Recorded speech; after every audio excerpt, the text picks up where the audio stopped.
Hello everybody, it's November 9th and we can continue the garden tour. These are some of the plants I missed in the last video.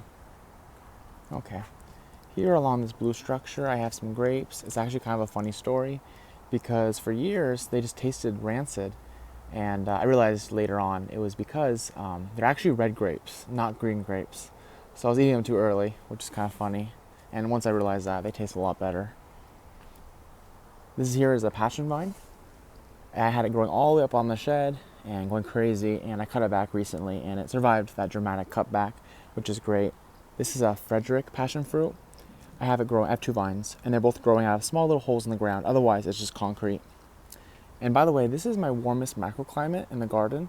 So basically everything is concrete, and so it's very warm. It's very south facing. Okay. Here you can see my pride and joy. This is my coconut. I have three, but this is by far the biggest. So I have one here, and I have one there. I'll get you a better look at the second one. They're about exactly the same age, of about 2 years old. Like 2 years old in like a couple days. Not that you guys care. They're both sourced from Miami, Florida. So they're probably the Maypan variety. And the Maypan variety is supposed to be apparently less cold or cool tolerant than the ones from like the Pacific, like Hawaii, or people say that. So those are the ones I have. So a lot of people assume that coconuts are easy to grow in California because there's so many palm trees here, but they seem to be one of the few palm trees that kind of have eluded us. There's quite a few notable specimens. I can think of like 10 or so. And what's really strange about them is they do work here occasionally, and no one can really figure out why some of them work and some of them don't. It's very confusing because there's been like 3 or 4 really notably big ones right by the ocean, which is cooler, but much more, the temperature is much more controlled, right? It doesn't really ever get below 50, very, very rarely, and certainly no frost. But it doesn't get that summer heat that they love. They love heat. That's one thing I can tell you guys is they love heat.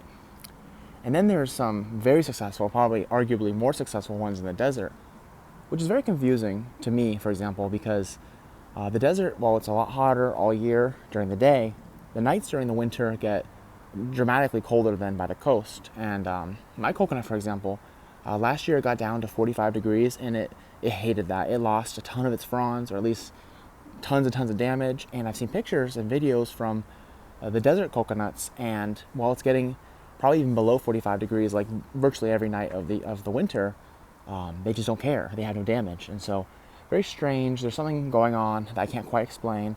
Maybe it relates to moisture in the air. There's a lot of moisture in the air here, very little there, so maybe it could relate to that. Anyways, so I'll move on.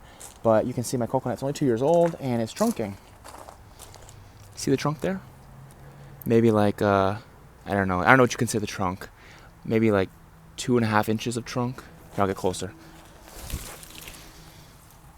There you go.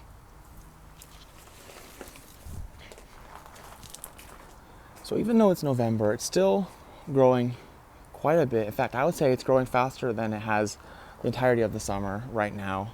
I couldn't tell you why. I hope it continues. It probably will slow down, and hopefully it probably will stop at some point when it gets to like, maybe like January. And if I remember last year correctly, around February is when it speeded up again. So I think it's not just temperatures, it's also daylight.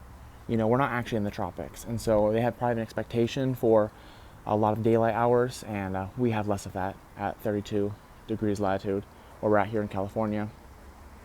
Okay. Oh, here's my other one. I always forget it exists. So it has some beautiful fronds right now. Look like perfect. That one has, the fronds are a little bit uglier. I'm thinking probably because it's more protected. Looks like a perfect, no imperfections. Yeah, this one's trunking as well. Would you believe they're the exact same age? Sorry, here it is. There's the trunk, maybe like an inch of trunk. Okay, so I have various other things back here aside from coconuts. Here's a sapodilla. I've only had it since like spring, so I don't have a lot to say. It's a slow grower. It's tried to flower every time it does a new growth flush of leaves, and I remove all of them. It's from that Caribbean region I was talking about, so like it probably is going to grow slower and ripen slower for us. So I'm going to let it get a lot stronger. And it's in a pot, but it's a pretty big pot. So I think it'll be good for a long time. Okay, down here is a cacao and a vanilla bean vine. And this one grows pretty well. It's relatively brand new. I got it in spring, but it's growing like from right here. And it's an orchid. I would say it grows about the exact same as like a pothos. So it seems to be pretty good outside. This cacao, it might look a little bit raggedy, but it's growing a ton. It's constantly shooting off new leaves and losing the old ones. But even though it's November, it doesn't seem to mind just yet.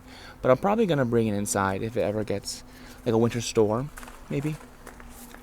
Okay, here is it's my only citrus tree. I don't like sour things, but it's a blood orange, so they're pretty cool looking. Looks like a little bit diseased. Citrus doesn't do well for me. I think it might just be too wet here, too much moisture. I think they do better in places that are drier. Like every day, the trees are just covered in moisture from the marine layer. Okay. I have dragon fruits everywhere. There's some here growing up. They grow very fast if they have something to climb. See, I put this in the ground like a month ago, and it's been all of that. So they love to climb. Lemon guava, they're really prolific. They're fantastic fruits. Unfortunately, sometimes the seeds are randomly a little bit hard and really hard to chew, and they'll like crack your teeth open, unfortunately. But they're very tasty. Yeah, here, I should get them out of the sun. Oops. The sun moves throughout the day. But these are different types of Garcinias. This one is the Garcinia brazilensis. Lemon drop mangosteen, I think it's what it's called. And this one is the seashore mangosteen. So Garcinia, I think it's a hombroniana, something like that. They don't like the sun that much, and they look kind of bad. I couldn't tell you why. And the old leaves are dark green, and the new leaves they look maybe like a nutritional deficiency. But I'm kind of afraid to give them too strong a fertilizer because they're Garcinias, and if you offend them, they'll drop their leaves, and you're not going to see new leaves for a very, very long time. Garcinias are very slow growers. Okay, so you got to be careful with them. So I'm probably going to try giving them, some organic fertilizer, maybe like around Christmas. I'm going to be very gentle with them because, Garcinias are very temperamental. Okay, my Luke's Garcinia spoiled me. There's actually 3 plants here. These are jackfruits. Okay, so you probably can't tell, but this one is a grafted one. This is a orange crush variety. You can't really see the graft anymore; kind of disappeared. But it has some trunk on it. I've had this for like 3 years. I got like a little stick, and so yeah, this is an orange crush jackfruit, and these 2 back here are actually really new. They're only like about a year old. No, a year and a half, I think now. I planted them not the last spring, but the spring before that. So like a year and a half old. There's 2 of them. See, and their trunks are pretty thick compared to this one because they're seedlings, right? So they're much more vigorous. Yeah, and they came from like a bubblegum flavored fruit that I ate. And just an FYI, jackfruits are really easy to grow from seed. I bought a jackfruit from like the Vietnamese market, and every seed I threw in the ground, there's probably like 20 of them, every single one of them sprouted up. And I cut most of them down just because it's awkward to have jackfruits everywhere, but these are the only ones I've kept. Actually, no, I have 2 more in the front, but they're like seedlings. They're small. They're like 3 feet tall, and I can't have jackfruit there. So anyway, I'm babbling. So these are my jackfruits. I'm probably going to keep forever. Yeah. Here are some potted plants I have. A lot of them are more new for me. So this one is a mamey sapote. I only got it a couple months ago, but I'm happy it's doing new leaves. These are brand new, and these ones came with it. I consider, if I buy a new plant more recently, I consider leaves it came with, not me. But this is me. This is all my treatment, right? And some new leaves. They're furry, very strange. This fruit's supposed to taste like pumpkin. I've never had it before. A lot of these plants, you really just got to grow them yourself, or you're never going to have them. Down here's a soursop. It might look ugly, but that's because it came from like one of those like super shaded greenhouses, and so I had to acclimate it to the sun myself. So these are the leaves it came with, and these are the leaves from my treatment, right? It's totally acclimated to outside now. And they're a little bit difficult in that they smell so strong like fruit that bugs attack them like crazy. Like this one right here, like every day I have to watch them. Like bugs just want to attack them like crazy. They smell amazing. They're like papayas. They smell just fantastic plants. These are just papayas. I have lots of papayas. I'm always starting and stopping and moving around, transplanting. This is a rollinia. So that's the Annona mucosa. And it's supposed to taste like key lime pie. I wouldn't know. I never tried them before. But that sounds very exciting to me. I love key lime pie. And over here is probably my most difficult plant I have. It's It's in the acai family. It's very closely related. This is I think it's euterpe edulis. So it's very closely related to acai palm, but this one's more from like higher elevation, or maybe it's the south of Brazil. So because the south of Brazil, it gets a little bit cooler, or it's more used to cooler temperatures, like more similar to California. Irregardless, it has been such difficulty for me. It hates the sun. And when you keep it in the shade, it looks perfect. There's no issues when you keep it in the shade, except it grows at snail pace. So throughout the entire summer, I kept it in full shade. This is the only frond it gave me the entire summer. And the moment I put it in the sun, okay, the sun's getting weaker. It's becoming fall. It's time for it to experience a little bit of sun, right? No, it like burned a frond right off. So I don't know what its issue is. People say there's easy as king palms, but there's no way that's true. I mean, king palms are everywhere in California. And this is maybe this is just a bad specimen too. I don't know, but yeah, I've had it for like a year now, and it just looks awful. So I'm gonna get more time. Maybe it'll adapt. We'll see. Okay, and here's my third and final coconut. As you can tell, notably, this is a yellow coconut, and so they're very different. It's not yellow because it's unhealthy. Well, it's also yellow because it's unhealthy as well, but it's also supposed to be yellow. So when it's healthy and it's happy, it's also yellow. So it's a yellow coconut. They're a little bit different than the green coconuts in that they're much more cold sensitive. Like the green coconuts, they're mostly happy as long as they're above 55 degrees, no issues at all. These ones, that's not the case. I would say if they're below like 65, they'll show some signs of damage. They'll keep growing and living, they're palm trees. But yeah, so they're not ever really going to be as beautiful in California as the green ones, let alone the fact that I've already had it throughout a winter, but I hope it continues to grow and thrive. It just doesn't ever look as happy as the green coconuts, and so this is it. And you can see the size of the trunk. Well, it doesn't have any trunk yet. Yeah, I'm not seeing any trunk at this point, but yeah. But it's pretty thick, see? Can't wrap my hand around it. Notably, coconuts are true tropicals. It's a little bit different from, say, like a mango, or a lot of the tropicals that you're more accustomed to. True tropicals, they have very little tolerance to conditions that are not perfectly tropical.